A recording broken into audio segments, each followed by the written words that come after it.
तो मार देंगे। अब वो बच्चा माँ के पेट से निकला ही नहीं। 1 साल बीत गए, 2 साल बीत गए, 4 साल बीत गए, 10 साल बीत गए। भगवान बोले लगते हैं कि जान बाहर क्यों नहीं आ रहा है। तब ऐसा ही ध्यान लगाए थे परब्रह्म का।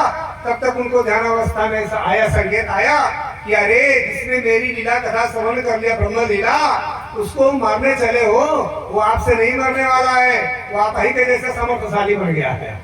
चलो वापस चलो। तब भोलेनाथ का ध्यान टूटता है तो भगवान अपने धाम को चले जाते हैं, उसको छोड़ के। तब वो बच्चा 12 वर्ष पर पैदा होता है, जिसका नाम सुखदेव पड़ता है। बोलिए श्री सुखदेव जी महाराज की।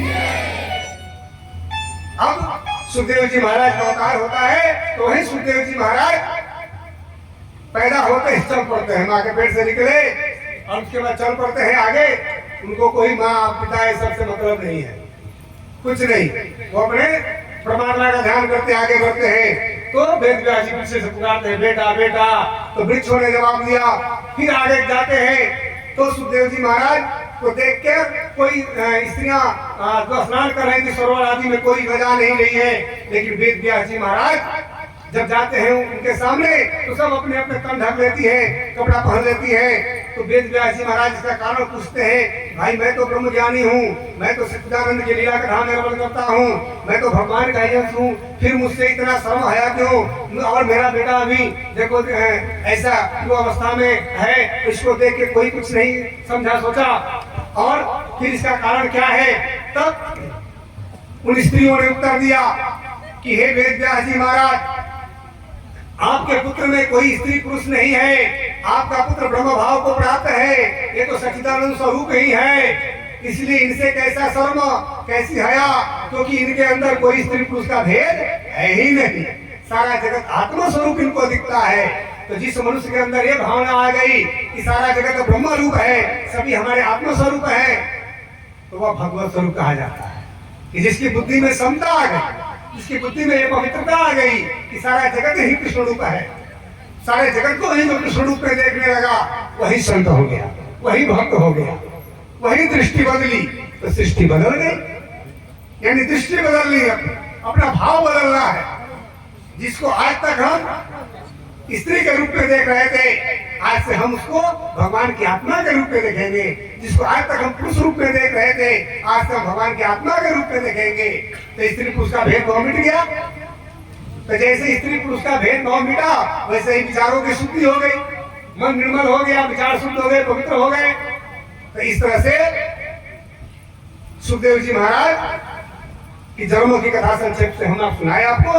अब आगे सुनिए, आगे थोड़ी कथा। एक बार की बात है, देवर्षि नारद जी महाराज बहुत दिनों से पृथ्वी लोक पर नहीं आए थे। अब पृथ्वी लोक पर नहीं आए थे, सोचे कि चलो भगवान श्री कृष्ण धराधाम को छोड़कर चले गए, उनके जाने के बाद पृथ्वी पर कैसा मनुष्यों का जीवन है जरा देख कर आते हैं, जरा देख कर आते हैं। अब नारद जी महाराज आ गए यहाँ पर धरती पर, भूतल पर। अब यहाँ नारद जी महाराज सबसे पहले तीर्थों में गए, तीर्थों में जा जाकर भ्रमण करने लगे। तो नारद जी महाराज क्या देखते कि इन तीर्थों पर तो अधर्मियों का शासन हो गया है, विधर्मियों का शासन हो गया है। जो साधु संत कहे जाते हैं वो तो पाखंडी हो गए हैं, ये सब स्त्री और धन के लिए बेचैन है। जो ब्राह्मण कहे जाते हैं, जो वेद पाठ करने वाले हैं, ये भी कुमार गामी हो गए हैं। इनमें अब वेद पाठ करने की कुशलता नहीं रह गई है, ये बच्चे पैदा करने में ज्यादा कुशल प्रवीण हो गए हैं। और देखो तो सही, ये सब उत्तम कुल में जन्म लेने वाले भी निम्न कर्म करने में लग गए हैं। अरे ऐसा लगता है कि घोर कलयुग आ गया है, जो सभी लोग अपने अपने कर्म धर्म को छोड़ के और कुछ भी किए जा रहे हैं, कुछ भी कर रहे हैं। अब इसके बाद नारद जी और देखते हैं कि दुष्टों ने बहुत से देवालय भी नष्ट कर दिए हैं और तीर्थों पर विधर्मियों का शासन हो गया है। अब नारद जी थोड़ा गांव की ओर गए, गांव नगर देखने चलते हैं, जरा गांव के लोग का क्या हाल चाल है। अब जब नाना प्रकार के गांव में जाते हैं तो देखते हैं कि गांव में भी लोग अपने अपने धर्म का पालन ठीक से नहीं कर रहे हैं। देखो ना कि कलयुग के यदुवंशी कैसे हो गए हैं कि जो अमृत रूपी दूध जो है होटल में बेच देते हैं और उसी पैसे का मदिरा पी के घर चले जाते हैं और पत्नी बच्चे से झगड़ा कर लेते हैं।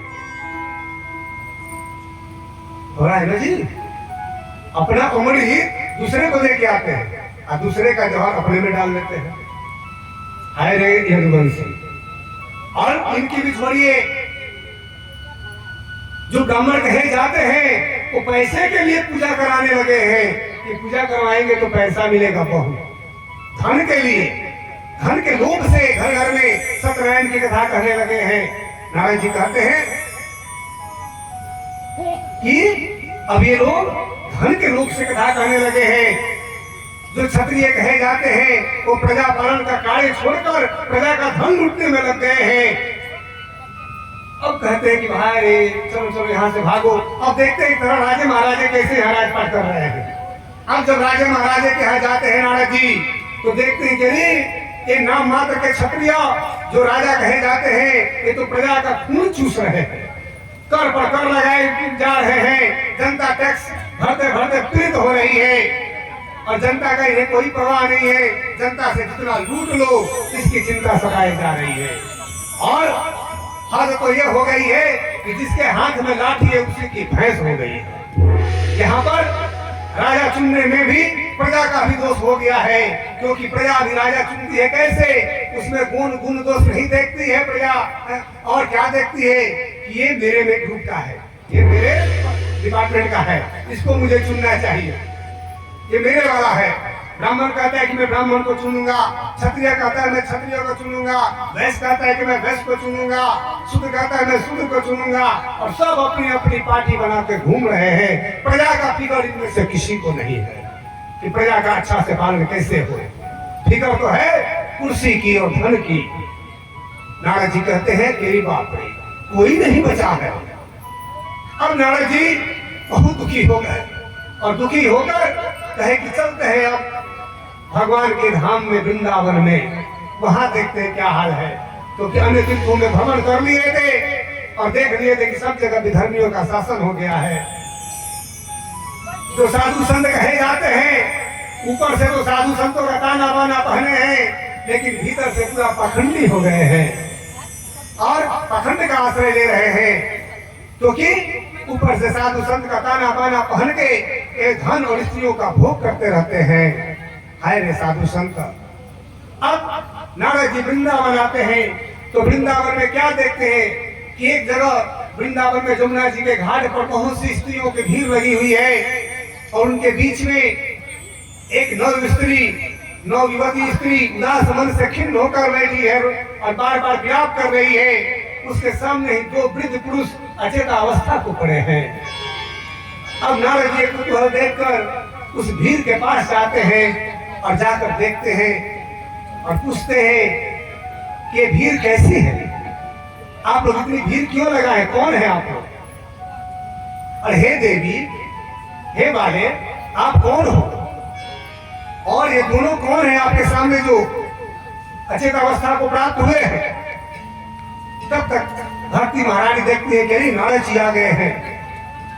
नारद जी को आया देखकर उठकर सहसा खड़ी हो जाती है।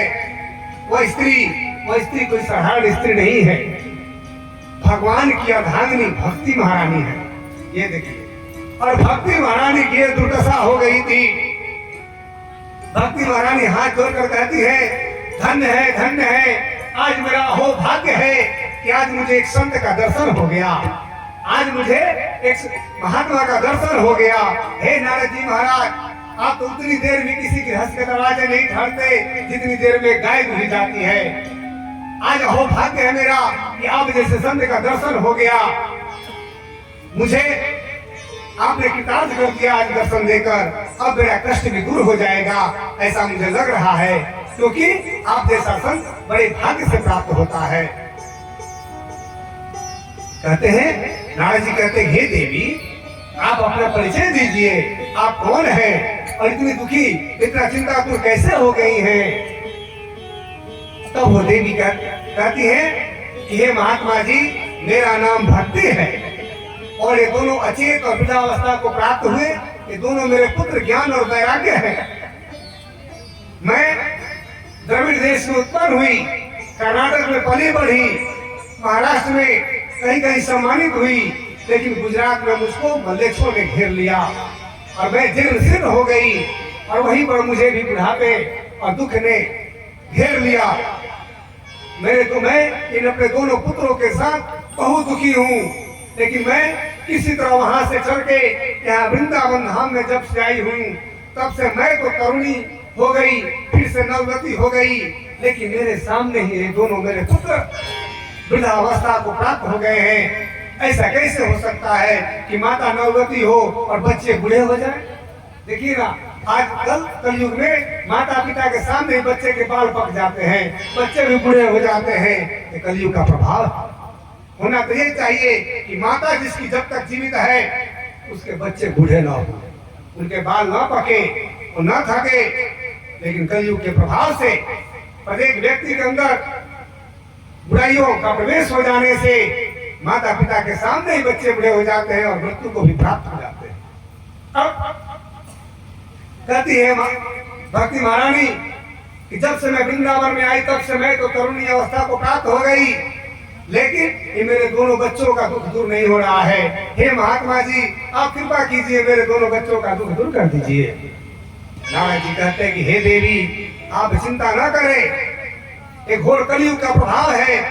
मैं पूरे भारत भूमि में भ्रमण करके आ रहा हूँ, कहीं भी मुझे धर्म कर्म करने वाला कोई पुरुष नहीं दिखाई दे रहा है। इस समय सब जगह धर्मियों का शासन हो गया है।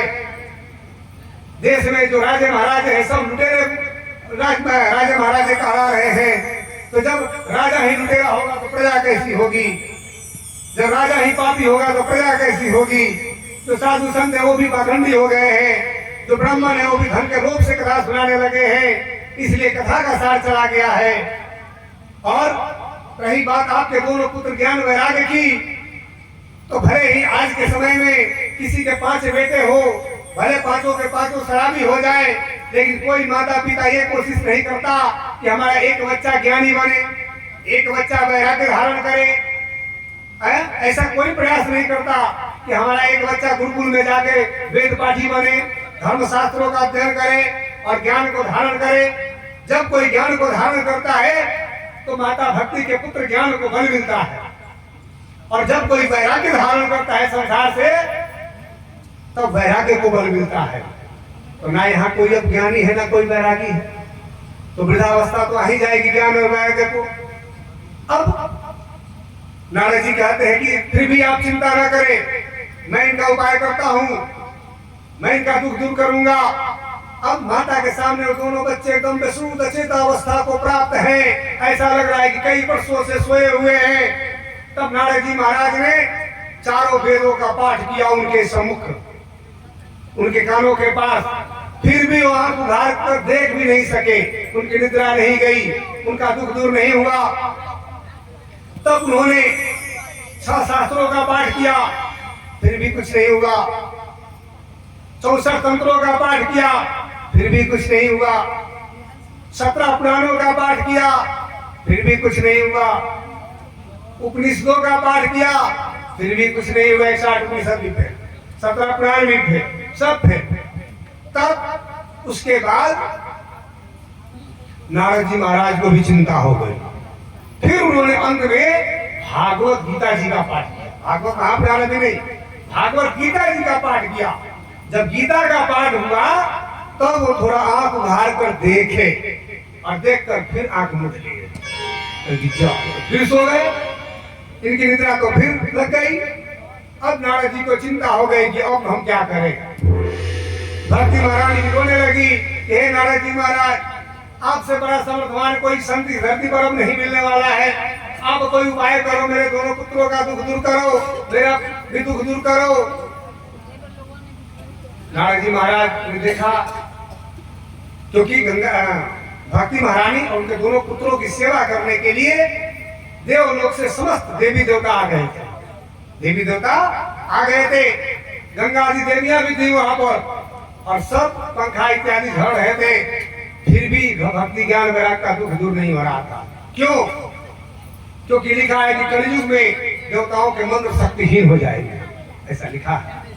इसीलिए मृत्युंजय का जाप होते हुए भी व्यक्ति मर जा रहा है, क्योंकि मंत्रों का शुद्ध उच्चारण करने वाला ही कोई नहीं रह गया, तो मंत्र शक्तिहीन हो जाएंगे। और 5 दिन पूजा करवाने आते हैं, और 5वें दिन ये बात जरूर ध्यान रखता है अपनी कि यजमान दक्षिणा कितना देगा, उसी के अनुसार कथा सुनाया जाएगा, चाहे मंत्र जाप किया जाएगा। इसीलिए अब उसका ध्यान मंत्र में नहीं लग रहा है। अरे हद तो हो गई है क्या कि कहीं गुरुकुल में पढ़ने भी नहीं जा रहे हैं, अब फिर भी ब्राह्मण कहलाते हैं, फिर भी वेद पाठी हो गए, पूजा करवाने चले आते हैं, किसी गुरु से ज्ञान भी नहीं लिए, और कहा मंत्र कौन सा बोलना है नहीं पता, कहीं भी बोल देते हैं। इसलिए मंत्रों का सार चला गया, मंत्र शक्तिहीन हो गए। तो कोई भी अगर कहता है कि मैं ब्राह्मण हूं, तो सबसे पहले वेद पाठी बनो, गुरुकुल जाओ, कहीं भी गुरुकुल में जाओ, कोई संस्था में जाओ, और वहां वेद शास्त्रों का अध्ययन करके आओ, वेद पाठी बनो। उसके बाद अच्छा से अध्ययन करके फिर कुछ तत्वज्ञानी गुरुओं के साथ रहो, जो पहले से सब करा रहे हैं। उसके बाद अपने से करो काम, जब सब कुछ समझ जाओ, जान जाओ, तब। लेकिन यहाँ क्या है परंपरा कि हम पंडित जी हैं, हमारे बाबूजी कराते थे पूजा, हम भी कराते हैं। अरे विद्या किसी की बपौती नहीं होती, विद्या पर सबका समान अधिकार है, शिक्षा पर सबका समान अधिकार है। विद्या जो है भक्ति, शक्ति, मुक्ति और वेदाध्ययन, ये अपने तपोबल से, अपने भक्ति से प्राप्त होता है। ये नहीं कि हम कुल में जन्म ले लिए तो हो जाएगा, नहीं। मैं किसी का शिकायत नहीं कर रहा हूं, मैं सही बात कर रहा हूं, ध्यान रखिएगा, कोई बुरा नहीं मानिएगा। नहीं तो कोई पंडित गंगा तो हमारी शिकायत करे, नहीं, मैं किसी का निंदा नहीं कर सकता, क्योंकि मेरा काम है सबको भगवान से जोड़ना, किसी का निंदा करना नहीं, सबकी आंखें खोलना कि आप जहां भी जिस कुल में जन्म लिए उसके अनुसार कर्म कीजिए। अगर आप सचमुच ब्राह्मण कुल में जन्म लिए तो वेद पाठी बनिए, भिक्षाजीवी मत बनिए, वेद पाठी बनिए। जब विद्या आपके अंदर आ जाएगी, सब शक्ति आ जाएगी, तो लक्ष्मी तो स्वयं चल गया है। पैसा मांगने से नहीं मिलता है, पैसा मेहनत करके कमाने से भी नहीं होता है। जब आपके पास सरस्वती जी हैं, तो लक्ष्मी तो एकदम दौड़े दौड़े आती है, चरण चूमती है। किसका? विद्वान का। राजा स्वदेशे पूज्य, लेकिन विद्वान सर्वत्र पूज्य। राजा की पूजा उसके देश में हो सकती है, लेकिन विद्वान की पूजा तो पूरे देश विदेश में सर्वत्र हो सकती है। इसीलिए विद्वान बनिए, ज्ञानी बनिए। अब नारद जी कहते हैं आप चिंता ना करें, मैं इसका उपाय कुछ करता हूं। अब नारद जी सोचते हैं कि भाई अब मैं क्या करूं, कहां जाऊं, किसके पास जाऊं। अब नारद जी तीनों को वहीं छोड़ के तीर्थों में जाते हैं, सब जगह फिर से, और जाकर नाना प्रकार के जो बड़े अच्छे अच्छे संत उस समय के थे, सबसे पूछते हैं, ईश्वर से पूछते हैं कि भक्ति ज्ञान वैराग्य का दुख दूर करने के लिए आप लोग उपाय बताइए। क्यों पूछते हैं? क्योंकि जब नारद जी सारे वेद पुराणों का पाठ करके थक गए, तब उन्होंने भगवान का स्मरण किया। तब आकाशवाणी हुई कि हे नारद मुनि, आप चिंता मत कीजिए, भक्ति ज्ञान वैराग्य का दुख दूर करने का उपाय पहले से ही विद्यमान है, वो आपको संत शिरोमणि बताएंगे, आपको संत शिरोमणि बताएंगे। अब नारद जी फेरे में पड़ गए कि भाई भारत तो संत महात्माओं का देश है, ऐसा कोई गांव नहीं जहाँ कोई मंदिर नहीं, ऐसा कोई गांव नगर नहीं जहाँ कोई संत महात्मा नहीं, लेकिन इसमें संत शिरोमणि कौन है ये ढूंढना मुश्किल है। अब इसीलिए नारद जी सब तीर्थों में फिर से गए और जाके सब संत महात्माओं को प्रणाम करते हैं और अपनी बात रखते हैं कि हे महात्मा जी, आप ऐसा उपाय बताइए कि जिससे भक्ति ज्ञान वैराग्य का दुख दूर किया जाए। भागवत कथा ऐसे नहीं सुनना चाहिए, इससे 32 प्रकार के अपराध में से एक अपराध है। हाथ छोड़ के बैठिए, हाथ छोड़ के बैठिए, घुटने पर से ऐसे बैठना है। 32 प्रकार के अपराध में से एक ऐसा भी अपराध है, भागवत में लिखा हुआ है। इसलिए सीधा बैठना है, आसन बैठना है, कमर सीधा रखना है, आगे पैर नहीं पसारना, ठीक है। अब त्रिलोकी में हाहाकार मच गया, जिस ज्ञान का पता स्वयं नारद जी को नहीं है, जो ज्ञान नारद जी नहीं जानते हैं भला और कौन बता सकता है? किसको पता है? कोई नहीं बता सकता। और सब जगह हाहाकार मच गया। नारद जी पूरे तीर्थों में भ्रमण किए, पूरे भारतवर्ष का भ्रमण किए, लेकिन देखते हैं कि कोई रिजल्ट नहीं मिला।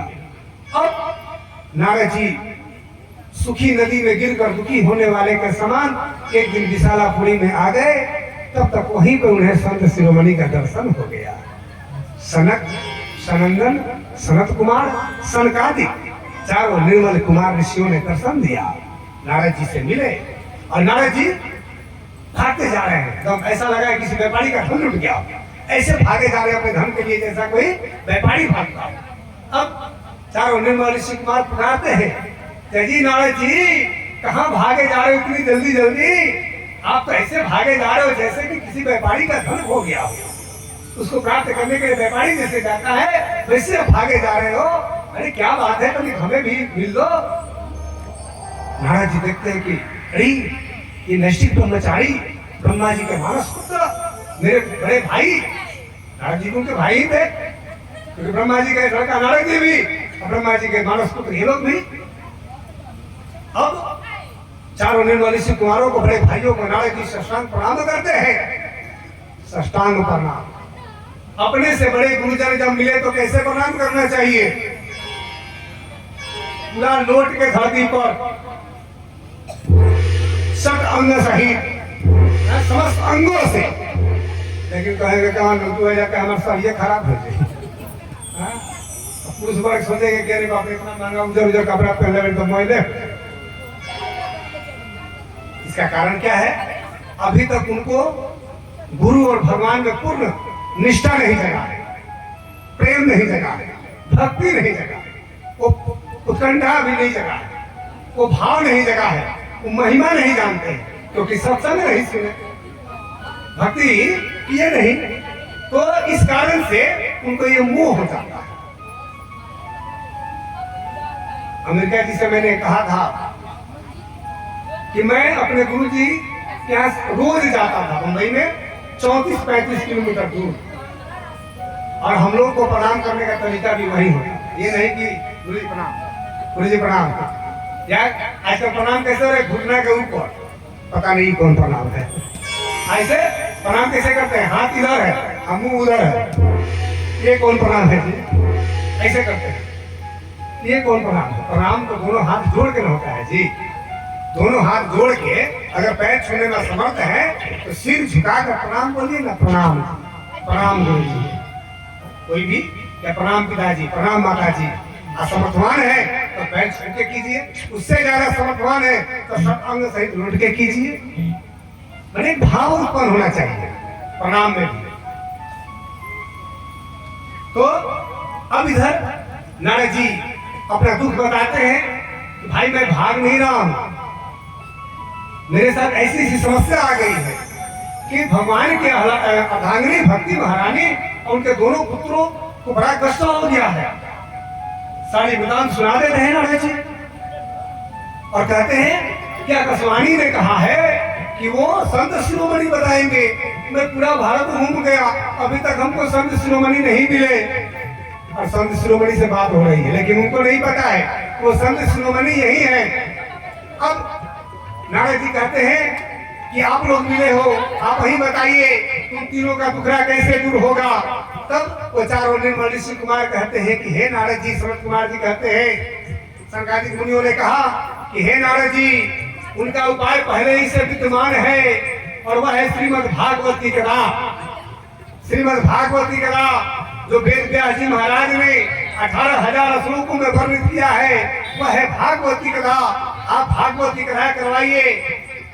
तब नारद जी कथा कहते हैं, अहो भाग्य, मैं नहीं जानता था कि मेरे बड़े भाई ही वो संत शिरोमणि है जो मुझे इसका उपाय बताएंगे। तब कहते हैं, हे मुनीश्वरों, आप लोग यह बताइए कि यह कथा कहाँ करनी है, कहाँ हो सकती है। तब ये चारों निर्मल ऋषि कुमार कहते हैं कि सबसे उत्तम स्थान होता है कोई तीर्थ, सबसे उत्तम स्थान होता है कोई तीर्थ, उसके बाद कोई सुंदर सा सरोवर, उसके बाद कोई अच्छा सा गांव का नगर का मंदिर, या वो भी व्यवस्था न हो तो अपना घर, अपना दरवाजा, वो भी व्यवस्था नहीं हो तो अपने घर के किसी कोठरी में ही आचार्य को बुला के कथा श्रवण कर लीजिए। इस तरह से नारद जी ने बताया। आरती तैयार कीजिए। नारद जी ने बताया और माफ कीजिएगा, संगाली मुनियों ने बताया और नारद जी ने कथा की तैयारी कहाँ की? हरिद्वार में आनंद नाम के घाट के पास। और हरिद्वार में वह कथा हुई और जैसे ही कथा का समापन हुआ और वहां सभी भक्तों ने इतने नाम का कीर्तन किया, भगवान के नाम का ऐसा कीर्तन किया भगवान की कथा में कि स्वयं भगवान को अपना गोलोक धाम छोड़कर आना पड़ गया यहाँ पर। और भगवान श्री कृष्ण स्वयं अपने सखा सखियों के साथ उस कथा में प्रकट हो गए। तो भागवत में भगवान कहे कि जहाँ मेरी कथा होती है वहाँ हमारे भक्त पार्षद पहले से विद्यमान रहते हैं। ये बात सत्य हुई। जैसे ही वहाँ भगवान प्रकट हुए वहाँ पर भगवान के सखा अर्जुन, भगवान के भक्त ध्रुव, प्रहलाद और भी जितने भी भक्त संत थे, उद्धव आदि सब प्रकट हो गए और वहाँ भगवान नाम की कीर्तन होने लगी। बोले श्री वृंदावन बिहारी लाल की जय। बोलो संतो राधावर की। सब लोग आइए। जय बोलो संतो राधावर की। बोलो संतो राधावर की। जय बोलो संतो राधावर की। जय बोलो संतो राधावर की। जय बोलो संतो राधावर की।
हो जाइए, सब लोग आरती करनी है।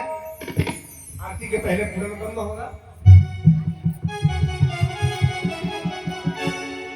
पूर्ण ब्रह्म ब्रह्म से न्यारे आनंद अपार। अरे भाई आनंद अखंड अपार।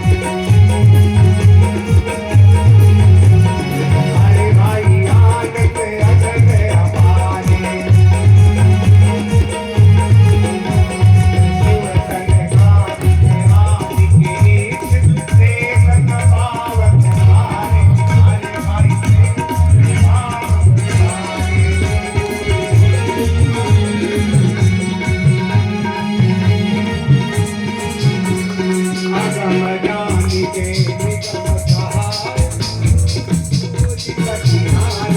अरे भाई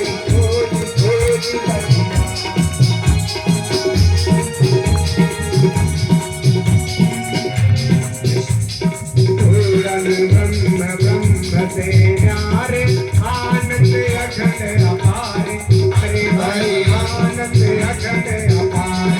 अरे भाई आनंद अखंड अपार। आदि के से सत पावत पारे। अरे भाई से सत पावत पारे। अरे भाई से सत पावत पारे।